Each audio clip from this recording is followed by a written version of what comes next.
I just want to start off by saying, if you want an answer at the end, prepare to be disappointed. There just, there just isn't one. I was an intern at Nickelodeon Studios for a year in 2005 for my degree in animation. It wasn't paid, of course. Most internships aren't. But it did have some perks beyond education. To adults, it might not seem like a big one, but to most kids at the time, they'd shit themselves over it. Now, since I worked directly with the animators and editors, I got to view the new episodes days before they aired. I'll get right to it without giving too many unnecessary details. They had very recently made the SpongeBob movie, and the entire staff was somewhat sapped of creativity, so it took them longer to start up the season. But the delay lasted longer for more upsetting reasons. There was a problem with the season 4 premiere that set everyone and everything back for several months. Me and 2 other interns were in the editing room, along with the lead animators and sound editors for the final cut. We received the copy that was supposed to be Fear of a Krabby Patty, and gathered around the screen to watch.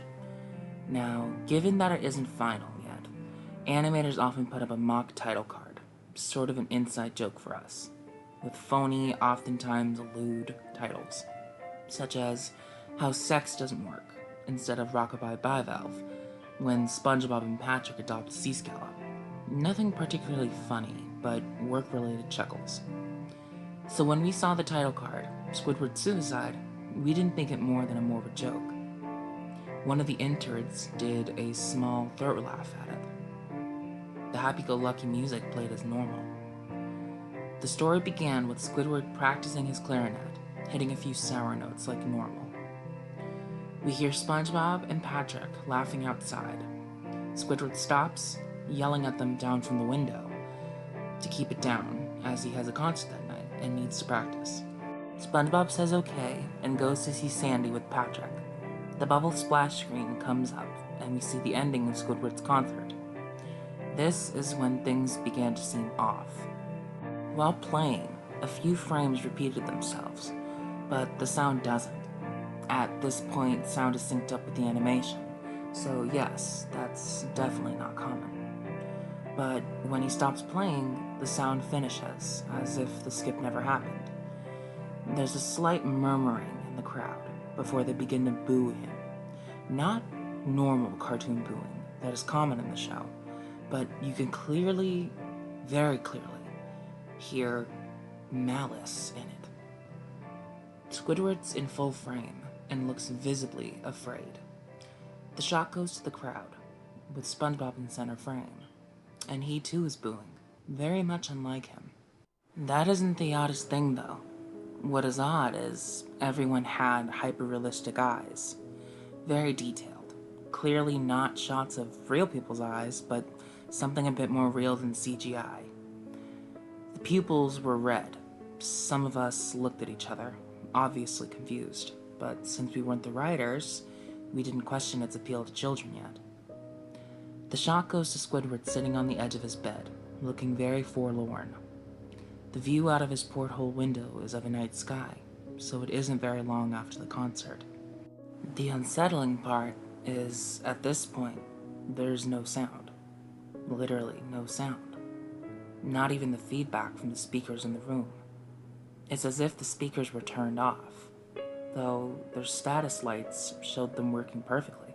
He just sat there, blinking, in this silence for about 30 seconds. And then he started to sob softly.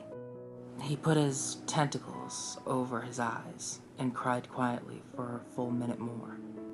All the while, a sound in the background very slowly growing from nothing to barely audible. It sounded like a slight breeze through a forest.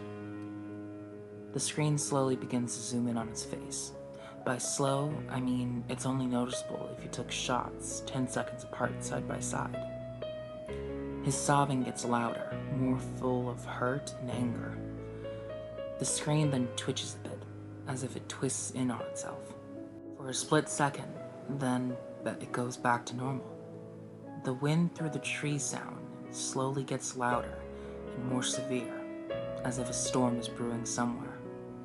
The eerie part of this sound is it's mixed with Squidward's sobbing. They sounded real, as if the sound wasn't coming from the speakers, but as if they were holes coming from another room. As good a sound as the studio likes to have, they don't purchase the equipment to be that good to produce sound of that quality. Below the sound of the wind and sobbing, very faint, sounded something like laughing. It came at odd intervals and never lasted for more than a second, so you had a hard time pinning it. We'd watched this episode twice, so pardon me if things sound too specific, but I've had time to think about them. After about 30 seconds, the screen blurred and twitched violently, and something flashed over the screen, as if it was a single frame.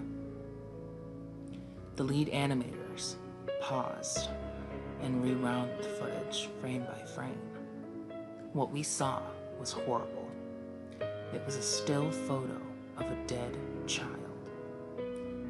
He couldn't have been more than 6. His face was mangled and bloodied. One eye dangling over his upturned face popped. He was naked down to his underwear. His stomach crudely cut open, and his entrails lying beside him. He was lying on some pavement. It was probably a road. The most unsettling part was that there was a shadow, presumably of the photographer. There's no crime tape, no evidence tags or markers, and the angle was completely off. It definitely wasn't a shot designed to be evidence. It would seem that the photographer was the person responsible for the child's death. We were, of course, mortified and just overall disgusted, but we pressed on, hoping that it was just a sick joke. The screen flipped back to Squidward, still sobbing, louder than ever, half body in frame. There was now what appeared to be blood running down from his face, from his eyes. The blood was also done in hyper-realistic style, looking as if you touched the screen, you'd get blood on your fingers. The wind sounded now as if it were a gale blowing through the forest. There were even snapping sounds of branches. The laughing, a deep baritone, lasting at longer intervals and coming more frequently. After about 20 seconds, the screen again twisted and showed a single frame photo. The editor was reluctant to go back. We all were, but he knew he had to. This time, the photo was that of what appeared to be a little girl, no older than the first one. She was lying on her stomach, her barrettes in a pool of blood next to her. Her left eye was too popped and popped out, naked except for underwear. Her entrails were piled on top of her above another crude cut along her back. Again, the body was on the street, and the photographer's shadow was visible, very similar in size and shape to the first shadow. I had to choke back vomit, and one intern, the only female in the room, ran out. The show resumed. After about 5 seconds, Squidward went silent, as did all sound, like it was when the scene started. He put his tentacles down, and his eyes were now done in hyperrealism, like the others were in the beginning of the episode. They were bleeding, bloodshot, and pulsating. He just stared, as if watching the viewer, as if watching us. After about 10 seconds, he started sobbing, this time not covering his eyes. The sound was piercing and loud, and most fear-inducing is his sobbing was mixed with screams. The tears and blood were dripping down his face at a heavy rate. The wind sound came back, and so did the deep voice laughing. And this time, the still photo lasted for a good 5 frames. The animator was able to stop it on the 4th and back it up. This time, it was a photo of a boy, about the same age, but this time the scene was different. The entrails were just being pulled out from the stomach by a large hand. the right eye popped and dangling, blood trickling down it. The animator proceeded. It was hard to believe, but the next one was different, but we couldn't tell what. He went on to the next. Same thing. He went back to the first and played them quicker, and I lost it. I vomited all over the floor. The animating and the sound directors gasping at the screen. The 5 frames were not as if they were 5 different photos. They were played out as if they were frames from a video. We saw the hand slowly lift out the guts. We saw the kid's eyes focus on it. We even saw 2 frames of the kid beginning to blink. The lead sound editor told us to stop. We had to call in the creator to see this. Mr. Hillenberg arrived within about 15 minutes. He was confused as to why he was called down there, so the editor just continued the episode.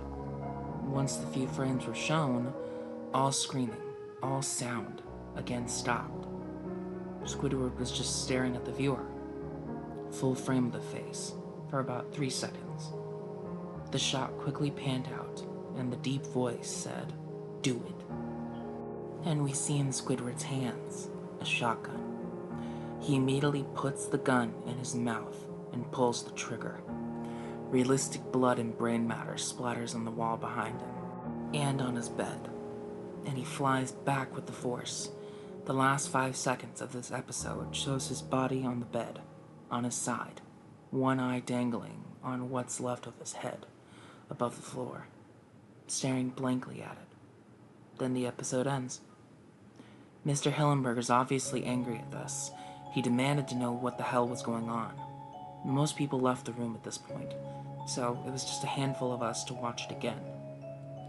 Viewing the episode twice only served to imprint the entirety of it in my mind, causing me nightmares. Horrible, horrible nightmares. I'm sorry that I stayed. The only theory we can think of was that the file was edited by someone in the chain, from the drawing studio to here. The CEO was called in to analyze what happened. The analysis of the file did show it was edited over by new material.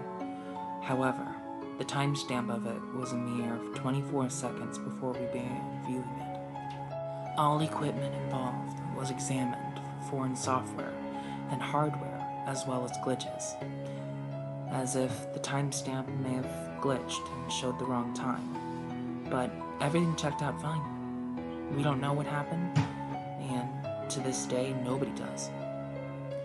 There was an investigation due to the nature of the photos, but nothing came of it. No child seen was identified.